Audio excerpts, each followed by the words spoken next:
వందనాలండి అందరికీ. అయినా స్లోగానే అవుతుంది. Still the voice is very slow కదా, very low. Yeah, I have raised my volume brother.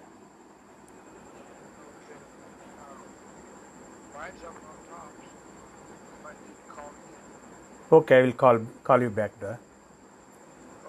Okay.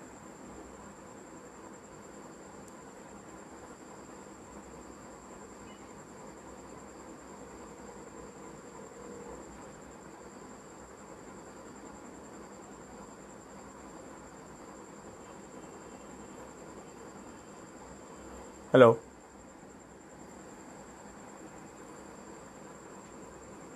Em real voice. Yes brother.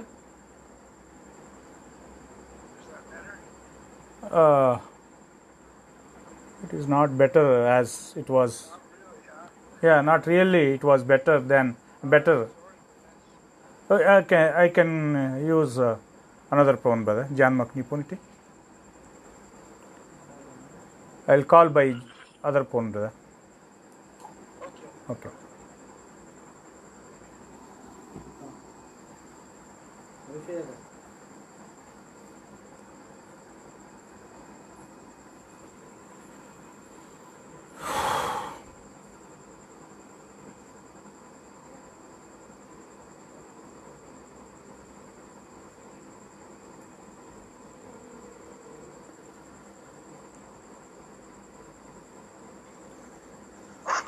Yes brother. So better brother.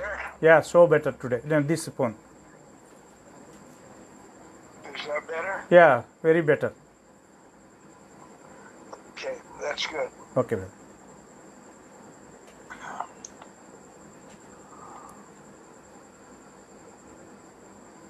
Okay.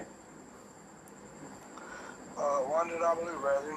సహోదరులారా, మీ అందరికి కూడా వందనాలు తెలియజేస్తున్నాము. So let's ask the Lord to be with us today. మనతో పాటు దేవుడు ఈరోజు ఉండినట్లుగా మనము ప్రార్థన చేద్దామా? Okay brother. పరిశుద్ధ తండ్రి, మహోన్నతుడా, మీ యొక్క ఘనమైన నామమునకు స్తుతులు స్తోత్రాలు చెల్లిస్తున్నా. ఈ యొక్క రాత్రికాల సమయంలో ఆశీర్వదించండి. వాతావరణాన్ని గలతీ 3వ అధ్యాయము. We've already seen several arguments as to why the Galatians should not follow the law of Moses.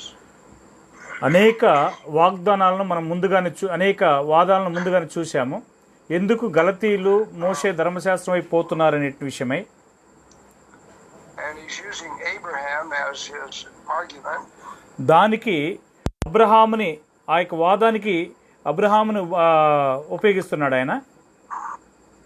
And he's going to continue that in chapter 4. ఇప్పుడు దాన్ని 4వ అధ్యాయంలో కొనసాగిస్తున్నాడు.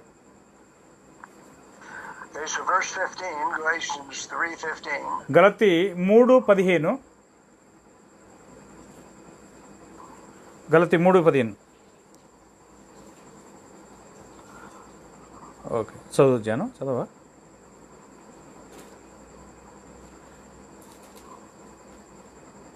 గలతీ 3:15 తొందరగా చదవాలి, నేను తీయలేకపోతే. సహోదరులారా, మనుష్య రీతిగా మాట్లాడుచున్నాను. మనుషుడు చేసిన ఒడంబడికైనను స్థిరపడిన తరువాత ఎవడనూ దాన్ని కొట్టివేయడు, దానితో మరి ఏమీ కలపడు. Okay. So he's speaking after the manner of men here. మనుష్య రీతిగా మాట్లాడుతున్నానని చెప్పి చెప్తున్నాడు. So he's using a principle that men use. మనుషులు ఉపయోగిస్తున్నటువంటి సూత్రాన్ని ఆయన ఉపయోగిస్తున్నాడు. When a man makes a covenant, nobody changes that. The law protects our wills, so nobody can change them. చూడండి, ఈనాడు మనకు చట్టాలు ఆ వీలునామాలను కాపాడుతున్నాయి కాబట్టి ఎవడు కూడా వాటిని మార్చలేడు. Okay, he builds on this principle with Abraham. అదే విధంగా అబ్రహాము యొక్క సూత్రాన్ని గురించి కూడా ఆయన మాట్లాడుచున్నాడు. Verse 16, God made a covenant with Abraham. 16వ వచనంలో దేవుడు అబ్రహాంతో ఒక నిబంధన చేశాడు. Let's read that. చదవండి 16వ వచనం. అబ్రహామునకును అతని సంతానమునకును వాగ్దానం చేయబడిను, ఆయన అనేకులను గూర్చి అన్నట్టు నీ సంతానమునకును అని చెప్పక ఒకరిని గూర్చి అన్నట్టే నీ సంతానమునకును అనిను. ఆ సంతానం క్రీస్తు. So Jesus argued with the Jews, Yesu యూదులతో వాదిస్తున్నాడు. and in his argument he says Scripture cannot be broken. చూడండి, ఆయన వాదిస్తూ లేఖనము నిరర్ధకము కానేరదు కదా. So when God made this covenant with Abraham, it cannot be broken. చూడండి, దేవుడు అబ్రహాంతో చేసినట్టు ఆ యొక్క నిబంధనను అది మీరటం కూడా జరగదు అని చెప్తున్నాడు. Notice the promises are plural here. ఇక్కడ వాగ్దానములు అనేటువంటి బహువచనంలో చెప్పబడిన దాన్ని చూడండి. And he made the promise to Abraham and to Abraham's seed, who is Christ. చూడండి, అబ్రహామునకును అతని యొక్క సంతానము క్రీస్తునకును అని చెప్పి చేసి ఉన్నాడు. Okay, so God did make several covenants with Abraham. దేవుడు అనేక వాగ్దానాలను అబ్రహాంతో చేయలేదు. Actually, one covenant with several promises. చూడండి, ఒకే నిబంధన, దాంట్లో అనేకమైనటువంటి వాగ్దానాలు ఉన్నాయి. God promised Abraham his seed would inherit Canaan. చూడండి, దేవుడు అబ్రహామునకును అతని సంతానమునకును మరి కనాను స్వతంత్రించుకున్నట్లుగా వాగ్దానం చేశాడు.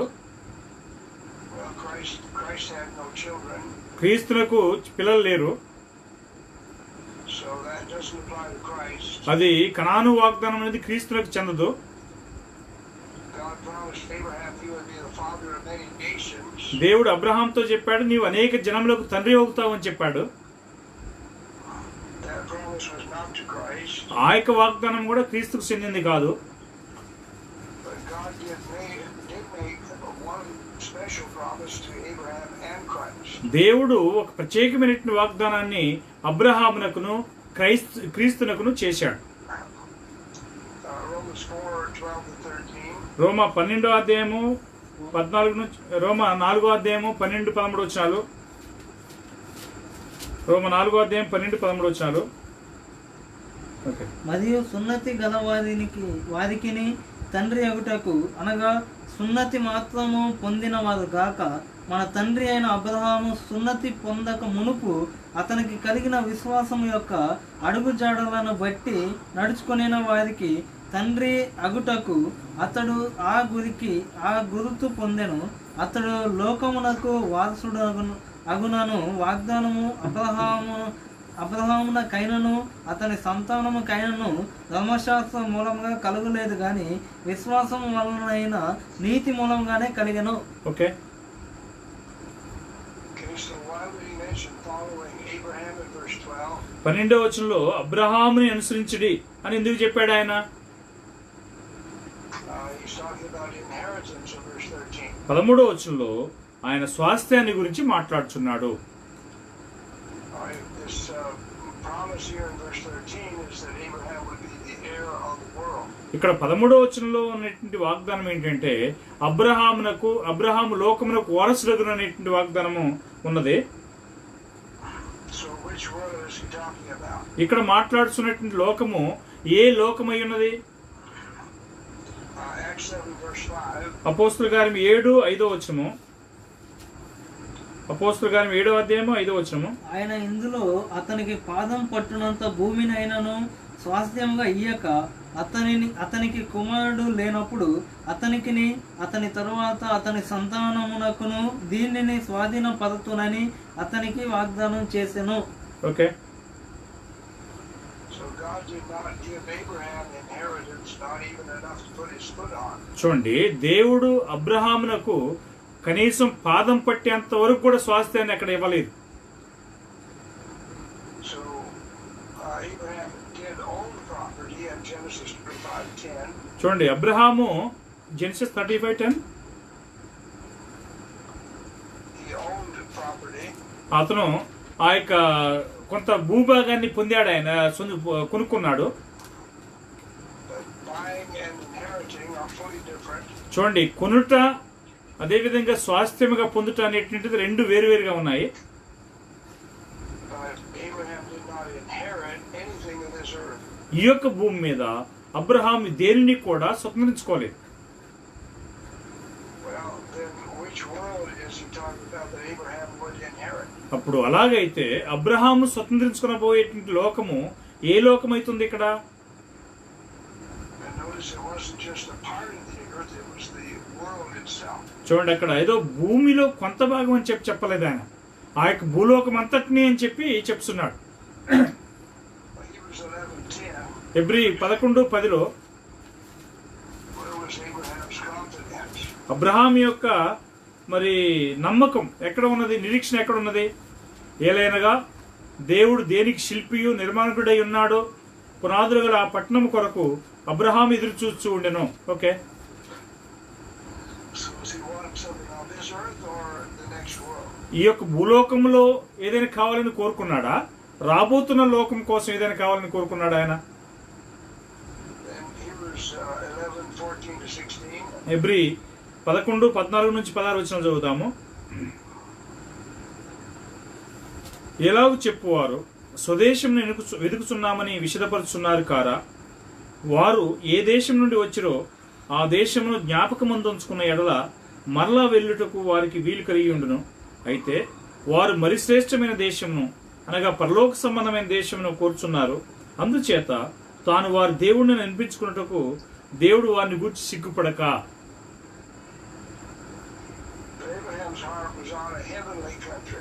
చూడండి, అబ్రహాము పరలోక సంబంధమైనటువంటి దేశమును కోరి ఉన్నాడు. So God promised him the world. దేవుడు ఆయనకి లోకాన్ని వాగ్దానం చేశాడు. But also he promised that same thing to Christ. అదే వాగ్దానము క్రీస్తునికి కూడా ఆయన చేశాడు.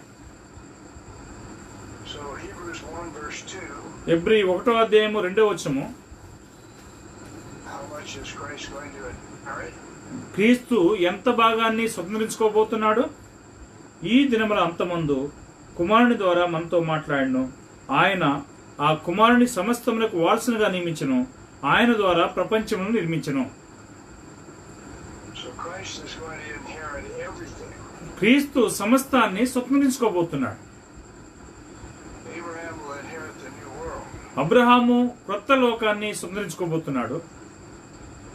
But this world also includes the souls. చూడండి, ఈ యొక్క లోకంలో మరి ఆత్మలను కూడా కలిగి ఉన్నదనే విషయాన్ని గమనించండి. So after this world is burned up, what is Jesus going to inherit? ఈ యొక్క లోకము కాల్చివేయబడిన తర్వాత యేసు దేనిని స్వతంత్రించుకోబోతాడు? He's going to inherit souls who have minds and hearts. చూడండి, అక్కడ ఆత్మలు, మనసులు, హృదయాలను ఆయన స్వతంత్రించుకోబోతాడు. And Hebrews 1:4, హెబ్రీ 1:4 చదువు. ఆయన దేవుని మహిమ యొక్క తేజస్సును ఆయన తత్వం యొక్క మూర్తి మంతమునయుండి తన మహత్తు గల మాట చేత సమస్తమును నిర్వహించుచు పాపముల విషయములలో శుద్ధీకరణము తానే చేసి దేవదూతల కంటే ఎంత శ్రేష్టమైన నామము పొందెను, వారి కంటే అంత శ్రేష్ఠుడై ఉన్నత లోకమునందు మహామోహన దేవుని కుడిపార్శ్వ ముందు కూర్చుంది. Okay, Hebrews 1:4, Hebrew 1:4 how did he get this more excellent name? ఎలాగో ఆ యొక్క మహోన్నతమైనటువంటి ఆ యొక్క పేరును శ్రేష్టమైన నామాన్ని పొందాడు? He inherited it. దాన్ని స్వతంత్రించుకున్నాడు ఆయన. So when did he inherit it? ఎప్పుడు దాన్ని స్వతంత్రించుకున్నాడు? He was given all authority in heaven and on earth after the resurrection. పునరుత్థానం తర్వాత ఆయనకు ఆకాశమందును భూమి మీదను సర్వాధికారం ఇవ్వబడి ఉన్నది. So who had the greatest authority? Jesus over the angels? చూడండి, గొప్ప అధికారం ఎవరికి ఉన్నది? దూతలక లేకపోతే యేసునక? Well, Jesus was given authority over the angels in heaven. చూడండి, యేసు దూతలకి అధికారం ఇచ్చున్నాడు ఆ యొక్క పరలోకంలో. So he got that by inheritance. చూడండి, దాన్ని ఆయన ఆ యొక్క స్వాస్థ్యం వలన పొంది ఉన్నాడు. Hebrews 2:5. హెబ్రీ 2:5 ఏలైనగా చదివాం మనం ముందుగానే. He's not put the world to come in subjection to angels. లోకాన్ని దూతలకు దేవుడు లోబర్చలేదు. Well, who inherited it? అప్పుడు దాన్ని స్వతంత్రించుకునేది ఎవరు? Abraham and Christ will inherit the new world. Abraham క్రీస్తు ఆ యొక్క కొత్త లోకాన్ని స్వతంత్రించుకుంటారు. 2 Peter 3:13, we have the same promise. What? 2 Peter 3:13. 2 పేతురు 3:13లో అదే వాగ్దానం మనకున్నది. అయినను మనం ఆయన వాగ్దానం బట్టి క్రొత్త ఆకాశముల కొరకును క్రొత్త భూమి కొరకును కనిపెట్టుచున్నాము, వాటి యందు నీతి నివసించును. Okay, Notice he doesn't tell us that we'll inherit that. మనము దాన్ని స్వతంత్రించుకుంటామని చెప్పి ఆయన అక్కడ చెప్పలేదు. We're looking for this new heaven and new earth that Abraham and Christ will inherit. చూడండి, అబ్రహాము మరియు క్రీస్తు స్వతంత్రించుకున్నటువంటి ఆ యొక్క క్రొత్త ఆకాశం కోసము క్రొత్త భూమి కోసం మనం ఎదురు చూస్తున్నాము అని చెప్తున్నాడు. Revelation 21:1. ప్రకటన గ్రంథం 21:1. అంతటా నేను కొత్త ఆకాశమును కొత్త భూమిని చూచి తిని, మొదటి ఆకాశమును మొదటి భూమి గతించిపోయాను, సముద్రమును ఇకను లేదు. Okay, So John saw the new heaven and new earth. యోహాను క్రొత్త ఆకాశమును క్రొత్త భూమిని చూశాడు. For the first heaven and the first earth passed away, మొదటి ఆకాశము మొదటి భూమి గతించిపోయాను, and there was no more sea. ఇంకా ఇక మీద ఏ విధమైన సముద్రం లేదు. So Colossians 1:16. కొలస్సీ 1:16. All things were created through Christ and for Christ. చూడండి, సమస్తము క్రీస్తు ద్వారాను క్రీస్తు కొరకును సృజించబడి ఉన్నాయి. Let's read that. చదువుదాము. కొలస్సీ 1:16.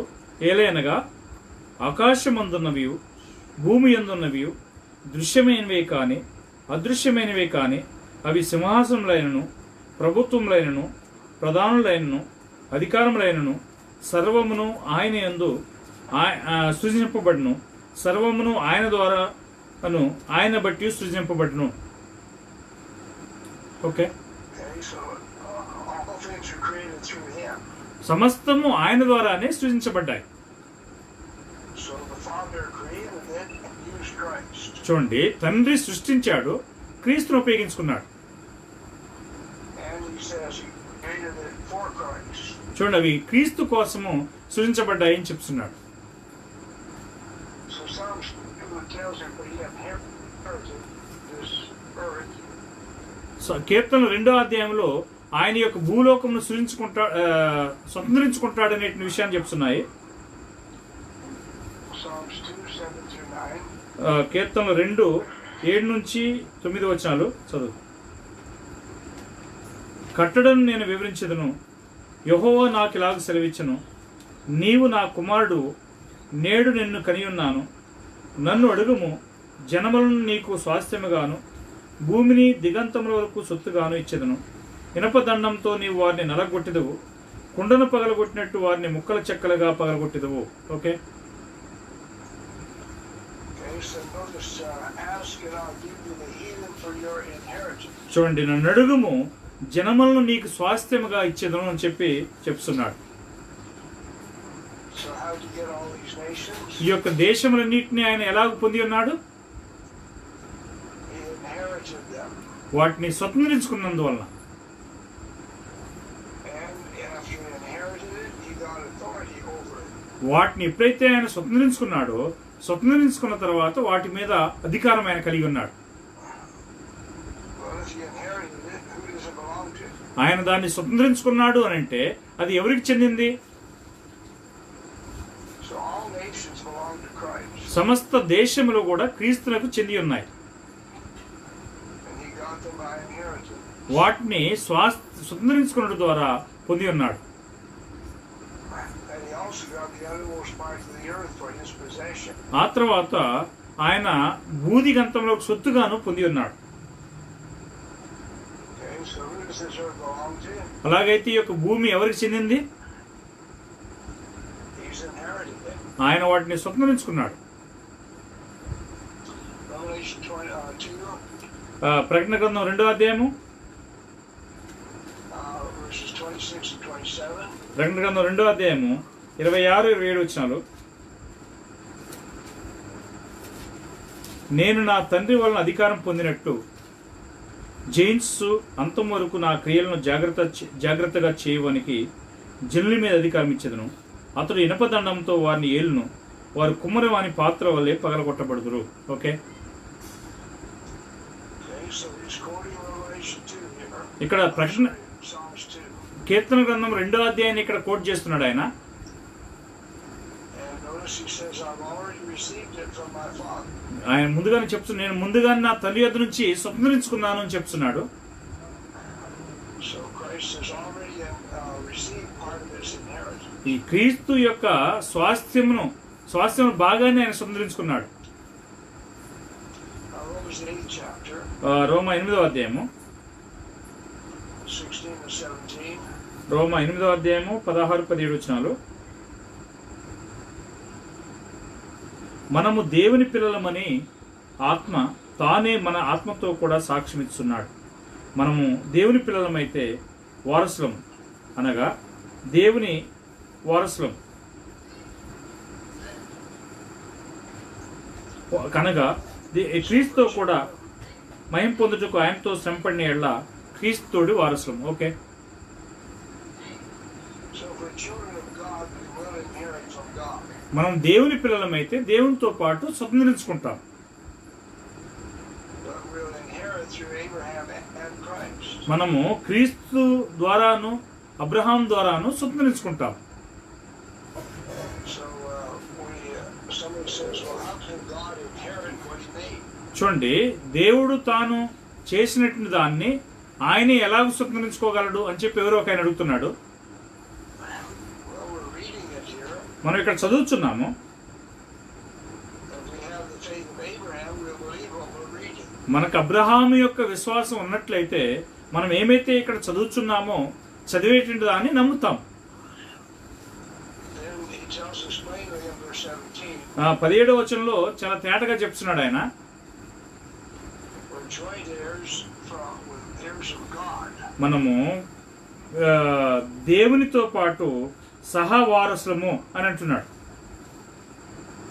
So we're joint heirs with Christ in verse 17. 17వ వచనంలో క్రీస్తుతో కూడా మరి సహవారసులు, తోడి వారసులము అని అంటున్నాడు. Now notice he doesn't say equal heirs. చూడండి, అక్కడ సమానమైనటువంటి వారసులము అని చెప్పలేదు, గమనించండి.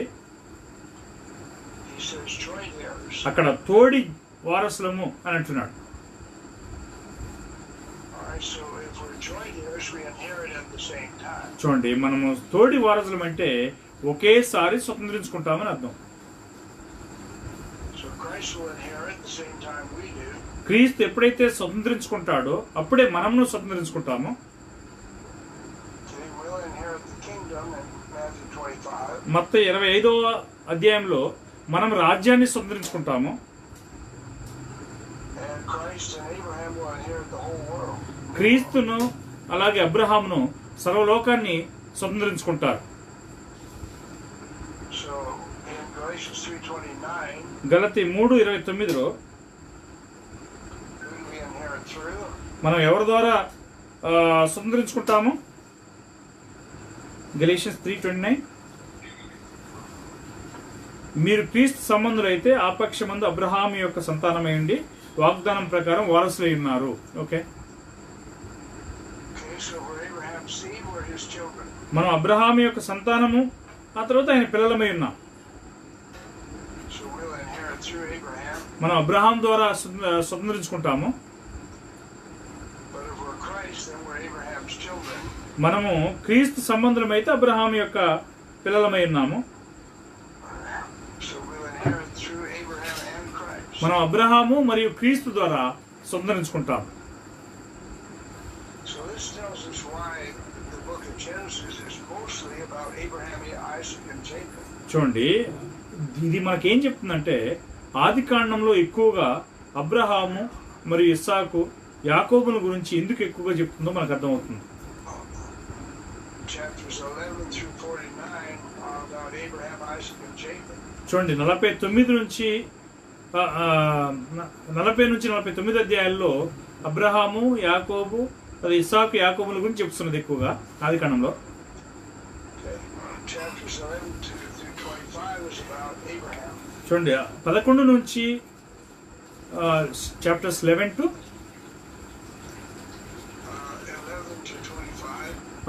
11 నుంచి 25 అధ్యాయాల వరకు కూడా అబ్రహాం గురించి చెప్తున్నది. Then chapters 21 to 35 is about Isaac. 21 నుంచి 35 వరకు ఇస్సాకును గురించి చెప్తున్నది. Then chapters 25 through 49 is about Jacob. 25 నుంచి 45 వరకు యాకోబును గురించి చెప్తున్నది. So it takes them 38 chapters to lay the foundation for the Old and New Covenants. చూడండి 35 అధ్యాయాల్లో పూర్తిగా కొత్త నిబంధనకి పునాదిని వేస్తున్నది. So we think Genesis is the book of beginnings. మనము ఆది కాండం అనేది ప్రారంభముల గ్రంథం అని చెప్పి మనం చూడగలము. But let's remember it includes the foundation for most of it, chapters 11 through 49. 11 నుంచి 49 అధ్యాయాల్లో ప్రతి దానికి కూడా పునాది అయి ఉన్నదనే విషయాన్ని గమనించండి. ఆది కాండంలో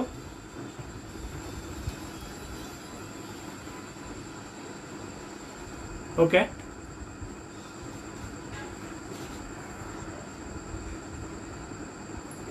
hello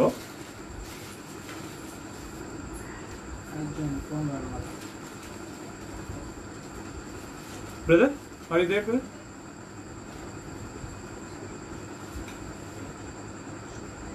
No brother, meanwhile this is a John phone, so somebody had called, we disconnected that, so it was cut. Okay brother.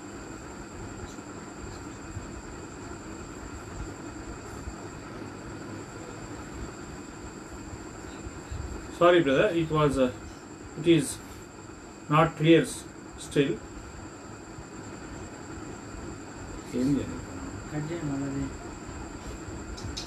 Brother,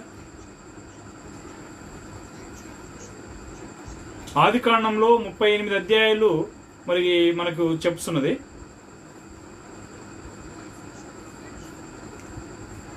ప్రతి దానికి, పాత దానికి, కొత్త దానికి అది మరి పునాదిగా చూపిస్తున్నది.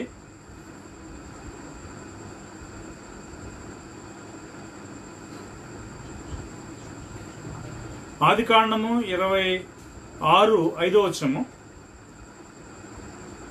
చదువు.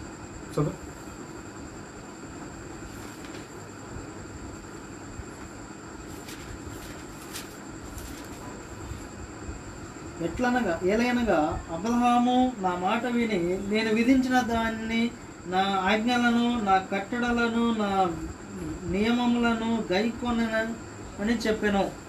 ఓకే.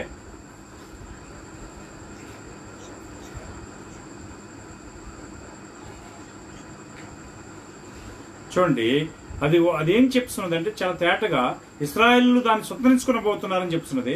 అది ఇశ్రాయేలుని బట్టి కాదు, అబ్రహామును బట్టి అది వారు స్వతంత్రించుకోబోతున్నారని చెప్తున్నది. చూడండి 3వ వచనంలో మళ్ళా చెప్తున్నాడు ఆయన, దేవుడు అబ్రహామునికి ఒక ప్రమాణం చేసి ఉన్నాడు.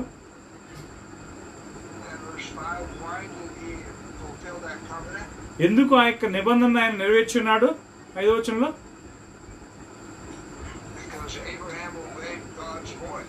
ఎందుకంటే అబ్రహాము దేవుని యొక్క మాటను విన్నాడు, లోబడ్డాడు. చూడండి అక్కడ దేవుని యొక్క శాసనములు, విధులు, ఆజ్ఞలు, మరి ఆజ్ఞలన్నింటినీ కూడా అబ్రహాం లోబడ్డాడు.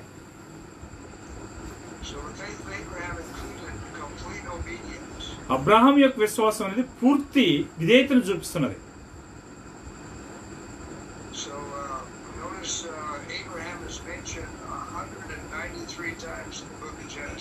ఆది కాండం పుస్తకములో 193 సార్లు అబ్రహాం అనే పేరు చెప్పబడి ఉన్నది.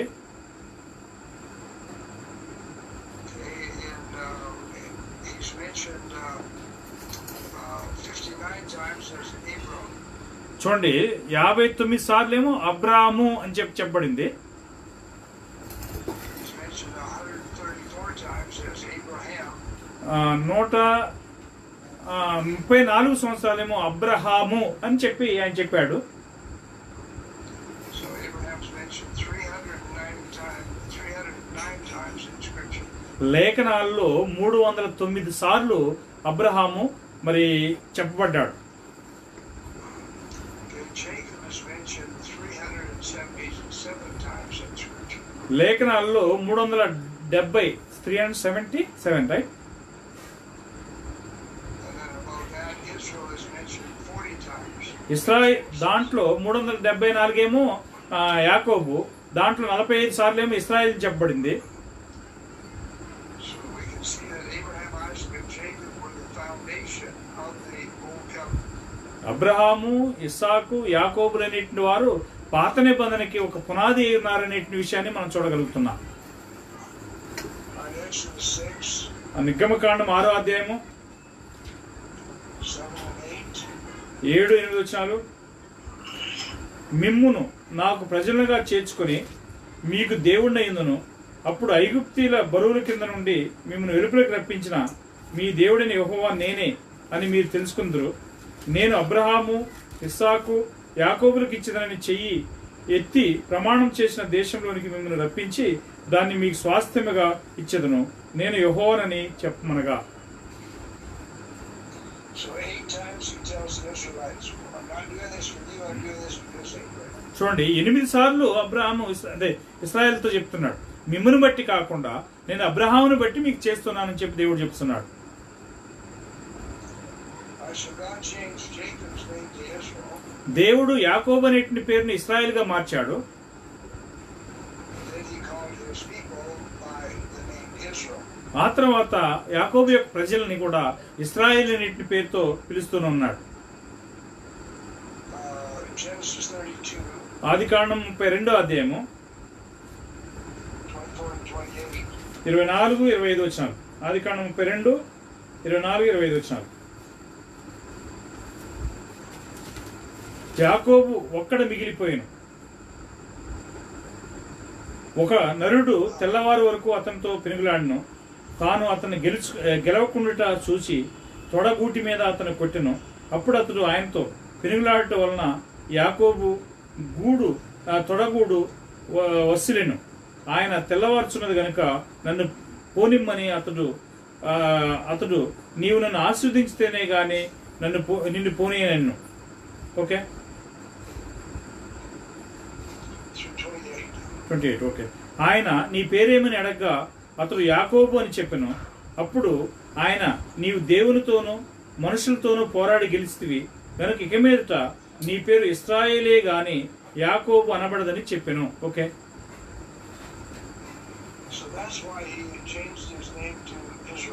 అందుకనే దేవుడు ఆయన యొక్క పేరును ఇశ్రాయేలుని మార్చెను.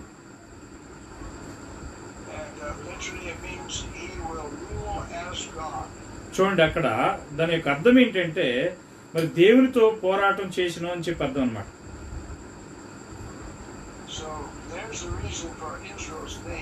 అందుకనే ఇశ్రాయేల్ యొక్క పేరు అక్కడ ఇశ్రాయేల్ యొక్క పేరు నాకు అర్థం అన్నమాట.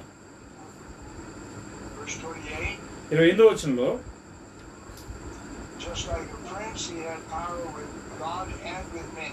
చూడండి అక్కడ దేవునితోనూ మనుషులతోనూ పోరాడి ఒక అధిపతి గెలిచినట్లుగా గెలిచి ఉన్నాడని చెప్తున్నాడు.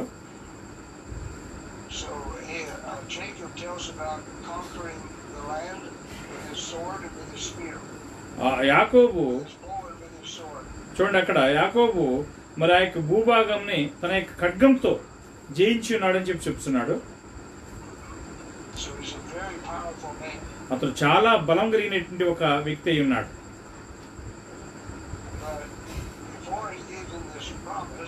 ఈ యొక్క వాగ్దానాన్ని ఆయనకు చేయకముందుగా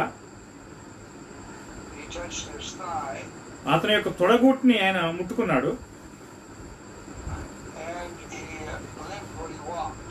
ఆ తర్వాత తను పోనిమని చెప్పి వెళ్ళిపోయాడు.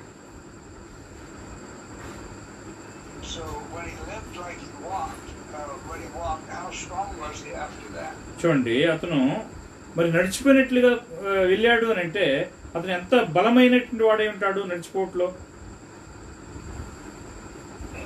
So he wasn't very strong then after the angel got finished with him. ఆ దూత ఆయనతో మా పోరాడి గెలిచిన తర్వాత అతను అంత బలంగా లేడు. Okay, So what did that do then for Jacob as far as his confidence was concerned? చూడండి, యాకోబు యొక్క నిరీక్షణకు సంబంధించి అది ఏ విధంగా ఉన్నది? Now he was fully dependent on God, not himself. ఇప్పుడు పూర్తిగా దేవుని పైన అతను ఆధారపడి ఉన్నాడే కానీ తనపైన తాను ఆధారపడి ఉండలేదు. Okay, so God made that same covenant with Abraham, Isaac, and Jacob. దేవుడు అదే వాగ్దానాన్ని అబ్రహాము, ఇస్సాకు, యాకోబులతో చేశాడు. So nobody's going to change that covenant. ఆ యొక్క నిబంధనను ఎవరు మార్చలేరు. Galatians 3 verse 17. గలతీ 3వ అధ్యాయము 17వ వచనము. గలతీ 3:17. నేను చెప్పున్నదేమనగా 430 సంవత్సరములైన తరువాత వచ్చిన ధర్మశాస్త్రము వాగ్దానమును నిరర్ధకము చేయనంతగా పూర్వమందు దేవుని చేత స్థిరపరచబడిన నిబంధనను కొట్టివేయదు. Okay, Okay, so here's a second covenant with the Israelites. ఇశ్రాయేలీయులతో ఇక్కడ రెండవ నిబంధన ఉన్నది. So in that second covenant, he made it clear that he did not make that covenant with Abraham. చూడండి, రెండవ నిబంధనను ఆయన చాలా తేటగా చెప్తున్నాడు. ఆ నిబంధన అబ్రహాంతో చేయలేదని చెప్తున్నాడు. Let's read Deuteronomy 5 verse 3. ద్వితీయోపదేశకాండం 5వ అధ్యాయం 2-3 వచనం చదువుదాము. ద్వితీయోపదేశకాండము 5వ అధ్యాయము 2-3 వచనాలు. మన దేవుడైన యెహోవా హోరేబులో మనతో నిబంధన చేసెను. యెహోవా మన పితరులతో కాదు, నేడు ఇక్కడ సజీవులమై ఉన్న మనతోనే ఈ నిబంధన చేసెను. Okay, So notice in verse 3, 3వ వచనం చూడండి. the Lord did not make this covenant with our fathers. దేవుడు మన పితరులతో ఈ యొక్క నిబంధన చేయలేదు. So the two covenants were very different. రెండు నిబంధనలు కూడా పూర్తిగా వేరుగా ఉన్నాయి. And when God made this new covenant with Israel, it did not annul Abraham's covenant. చూడండి, ఇది దేవుడి యొక్క ఇశ్రాయేలుతో ఈ యొక్క నిబంధన చేసినప్పుడు ఇది అబ్రహాం యొక్క నిబంధన కాదు. God promised Abraham and his seed, Christ, that they would inherit the world.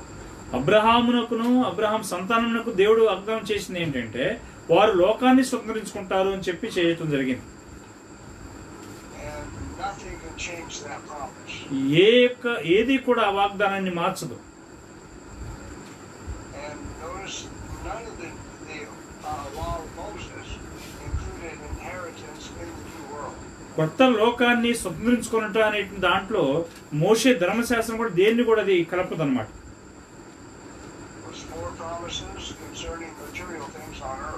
ఆ యొక్క వాగ్దానం ముందుగా మరి ఆ యొక్క భూ సంబంధమైనటువంటి కార్యాల గురించి చేయబడినటువంటిదై ఉన్నది. గలతీ 3:18. గలతీ 3:18.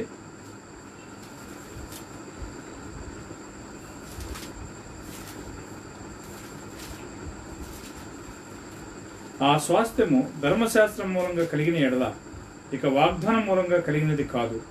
అయితే దేవుడు అబ్రహామునకు వాగ్దానం వలనే దాన్ని అనుగ్రహించెను.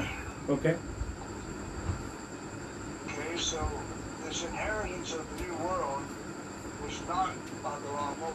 ఈ యొక్క కొత్త లోకాన్ని స్వతంత్రించుకున్నట అనేటువంటి వాగ్దానం అనేది ధర్మశాస్త్రం వలన కలిగింది కాదు.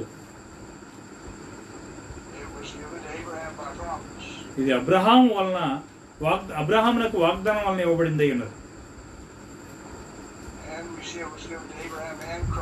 ఇది అబ్రహామునకును క్రీస్తునకును మరి చేయబడింది, ఇవ్వబడింది అని చెప్పి మనం చూస్తున్నాము.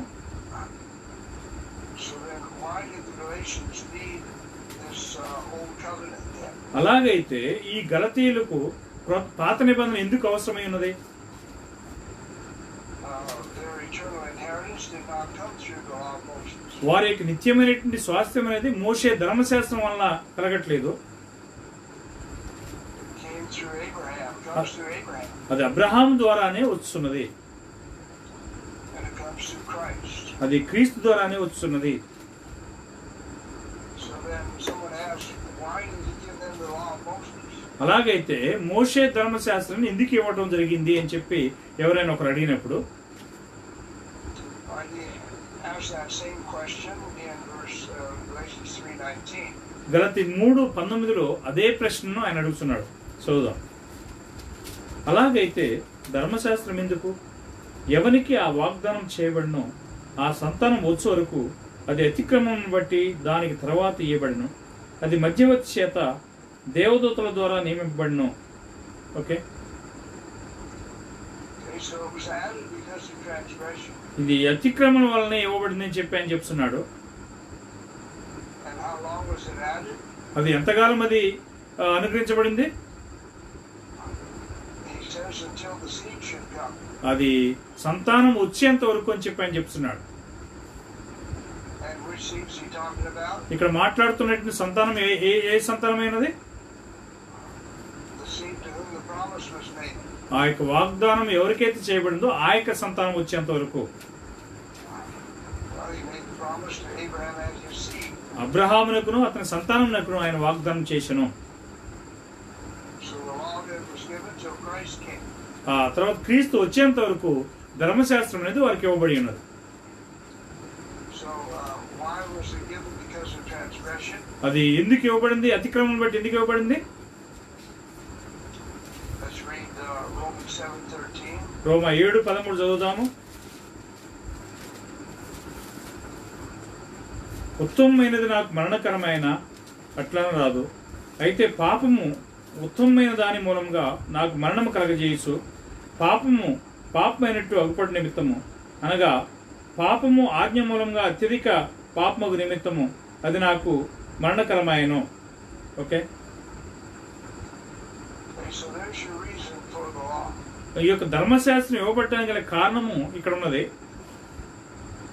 So that sin would become exceedingly sinful. చూడండి, పాపము అత్యధికంగా పాపమగునట్లుగా అని చెప్తున్నాడు. And the laws by nature are clear. స్వాభావిక సంబంధంగా చట్టం అనేది చాలా తేటగా ఉన్నది.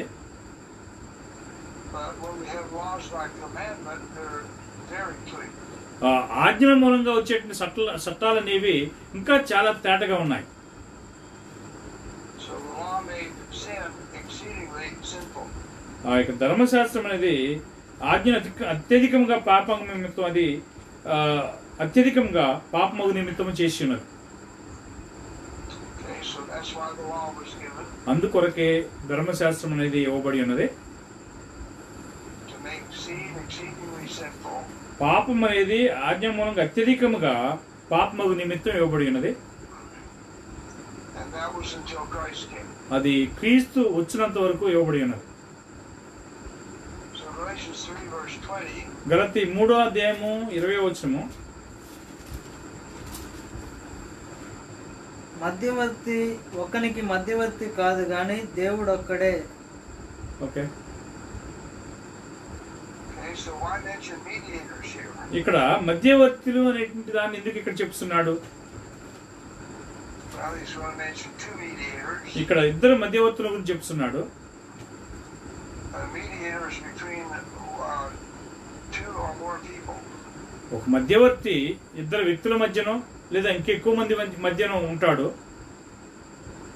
All right, Hebrews 8:6, who was the mediator? ఎబ్రీ 8:6 చూసినట్లయితే మధ్యవర్తి ఎవరు? ఎబ్రీ 8:6 ఈయన అయితే ఇప్పుడు మరి ఎక్కువైన వాగ్దానం బట్టి నియమింపబడి మరి ఎక్కువైన నిబంధనకు మధ్యవర్తి అయి ఉన్నాడు గనుక మరి శ్రేష్టమైన సేవకత్వం పొంది ఉన్నాడు. Okay, So who brought the new covenant? ఈ కొత్త నిబంధన తీసుకొచ్చింది ఎవరు? Christ is the mediator. క్రీస్తు మధ్యవర్తి అయి ఉన్నాడు. He mediated between God and man. మనుషునికి దేవునికి ఆయన మధ్యవర్తిగా ఉన్నాడు. Hebrews 9:15 makes the same point. ఎబ్రీ 9:15 కూడా అదే విషయాన్ని చెప్తున్నాడు. చదువు. ఈ హేతువు చేత మొదటి నిబంధన కాలంలో జరిగిన అపరాధముల నుండి విమోచనము కలుగుటకై ఆయన మరణం పొందినందున పిలువబడిన వారు నిత్యమైన స్వాస్థ్యమును గూర్చిన వాగ్దానమును పొందు నిమిత్తము ఆయన కొత్త నిబంధనకు మధ్యవర్తి అయి ఉన్నాడు. Okay, and then again in Hebrews 12:24 it makes the same point. ఎబ్రీ 12:24 కూడా అదే విషయాన్ని చెప్తున్నది. సో 12:24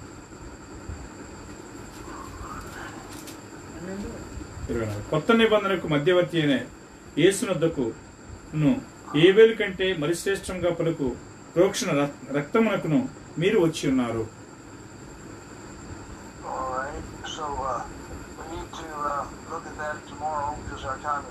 మన సమయం అయిపోయింది కనుక మరి రేపు దాన్ని మనం చూడవలసిన అవసరం ఉన్నది. మీరు ఓపికతో వింటున్నందుకు మీ అందరికీ కూడా అభినందన తెలియజేస్తున్నాను. ఆయన యొక్క వివేకంతో అంటే దేవుని యొక్క వివేకంతో మరి ఆయన మనల్ని ఆస్వాదించాలని చెప్పి మనం ప్రార్థన చేసుకుందాము. ప్రార్థన చేసుకుందామా? Okay bye.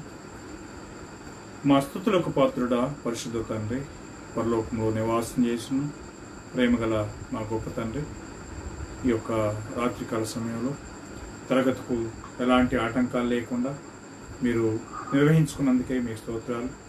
విన్నటువంటి సహోదరులను మా తండ్రి దీవించండి.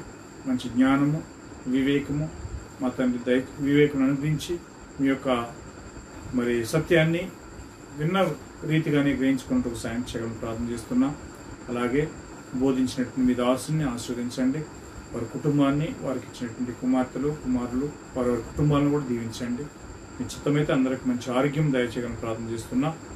అలాగే మరి విన్నటువంటి సహోదరులందరూ కూడా మంచి ఆరోగ్యము బలమునివ్వండి. ఈ యొక్క కరోనా నుంచి మా తండ్రి ఈ లోకానికి విడుదల దయచేయండి. మీ చిత్తమైతే దానికి తగినటువంటి మరి వ్యాక్సినేషన్స్ కానీ మందులు కానీ త్వరగా అందుబాటులోకి వచ్చి అట్టి మహమ్మారి నుంచి విడుదల పొందడానికి సాయం చేయగలను. మీరే మహిమ, ఘనత, ప్రభావాల్పనమై మా యొక్క సమస్త పాపములు దయతో క్షమించగలను. మా ప్రభువును రక్షకుడైన యేసుక్రీస్తు నామములో ప్రార్థన చేసి వేడుకొనుచున్నాము తండ్రి. ఆమేన్. వందనాలు బ్రదర్. సహోదరులారా అందరికి వందనాలు. ఓకే.